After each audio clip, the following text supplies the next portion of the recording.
A billionaire Democratic mega donor is catching a lot of heat for trying to get Vice President Kamala Harris to fire FTC Chair Lina Khan if she wins in November.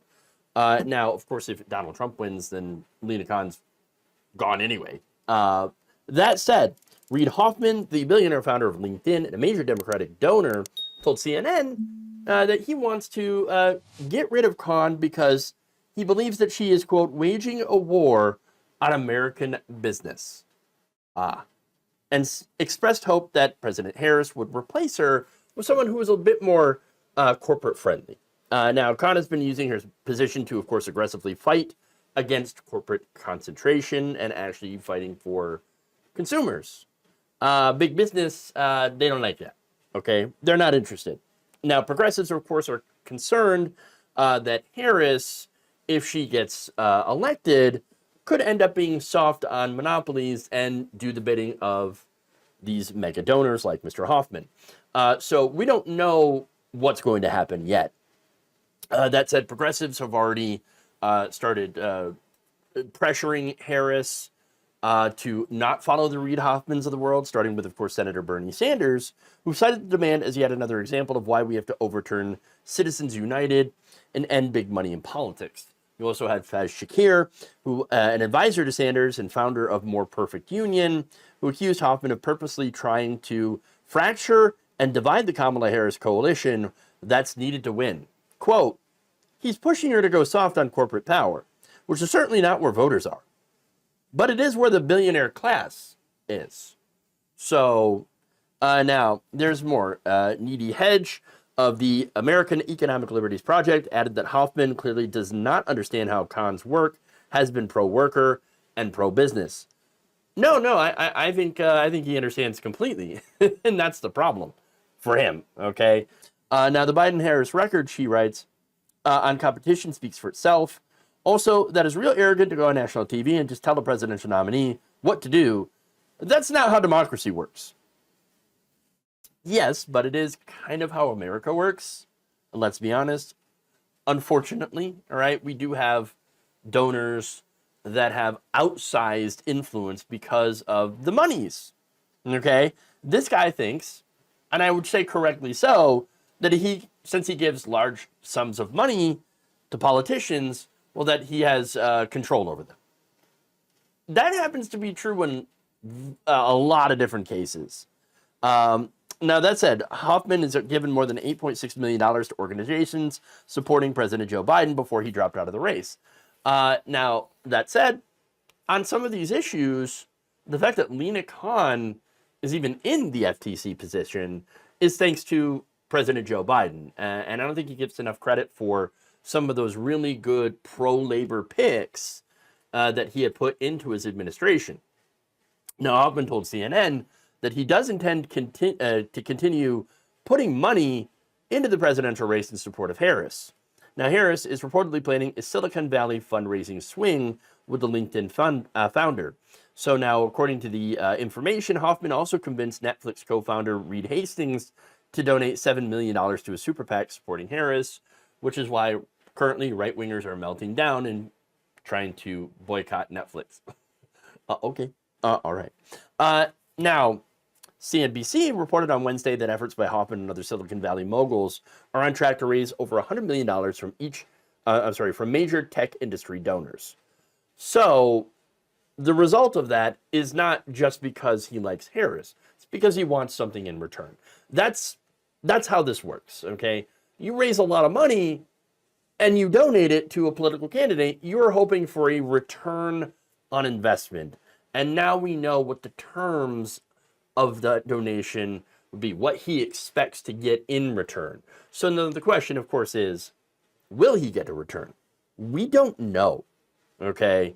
He says he hopes the support of Harris will lead to Lina Khan being fired so that they can further concentrate industry and, you know, be a pro-corporate, even more pro-corporate, I should say. Now, the administration, as I mentioned, has been pretty good on some of these issues, some of these labor issues. So with Harris, though, again, she is also part of the Biden administration. Okay, and until she gets elected in November, if she gets elected in November, will still be a part of that administration.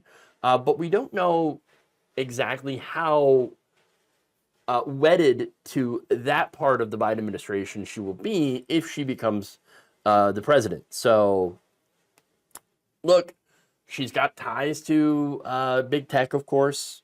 And according to the Financial Times, Harris has not yet articulated any sort of antitrust policy. But that's true with a lot of her policies, to be fair. She hasn't really come out with, a full list of her policy positions yet.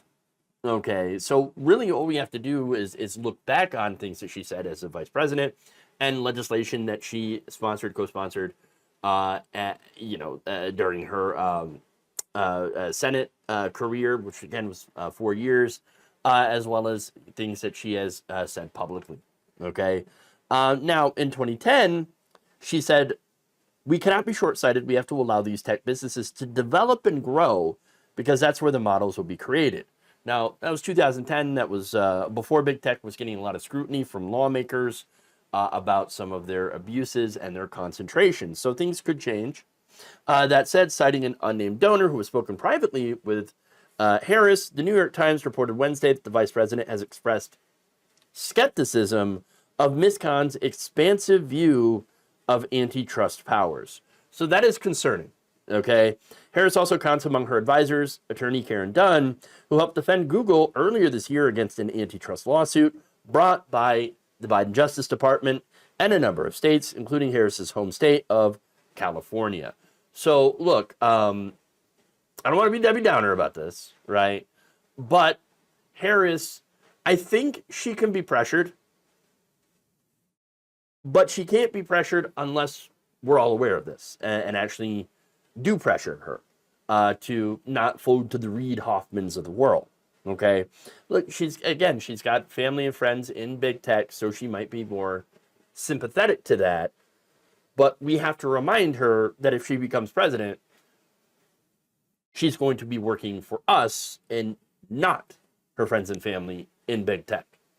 And she can do that. And by the way, she hasn't discussed antitrust at all. I'm not even sure it's been on her radar as vice president. So that could be a good thing if she allows the administration to continue doing what it's doing and not really get involved. Okay, so that would be a good scenario for the White House to just not get involved and let the FTC continue to bring forward its antitrust lawsuits. And by the way, she might not even have a choice. You can't really stop these things on a dime. Inertia might just continue to carry this, pro-worker, anti-consolidation, administration forward even into her, first 4 years. We don't know. She could focus on other things. For example, she said that she's pro-labor. Okay. She supported the unionization of Google workers. Great. She also did go after members of big tech, like when she grilled Mark Zuckerberg in 2018 over privacy in Cambridge Analytica. So there's, it could go either way here, right?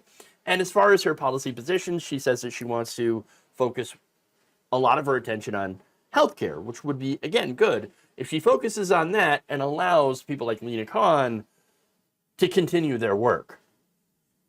So, again, going after Ticketmaster junk fees and banning non-compete agreements, those are all things the Biden White House had, basically planned for the second term of Biden, and she could just coast on inertia and continue doing those things and going in that direction. That would be good. And again, she has come out in favor of doing all these things already. And so I hope she continues to keep with a few parts of the Biden administration that were really good, that were populist, that were progressive, and actually did take on corporate power.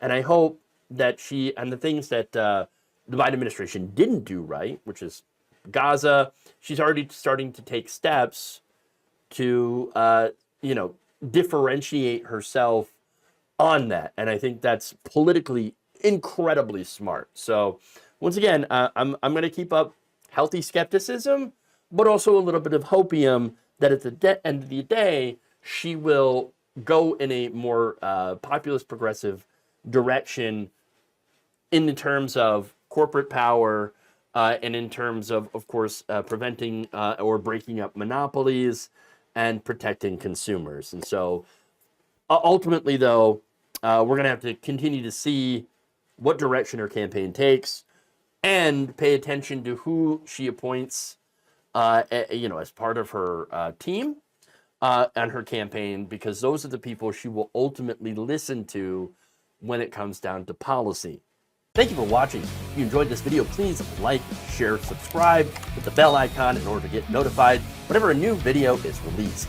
And if you want to support independent, progressive media through this difficult time where it seems like everybody is shutting down, you can become a member on our YouTube page, you can become a subscriber on Facebook, or you can go to my Patreon. It's patreon.com/Jeff Waldorf. Thank you.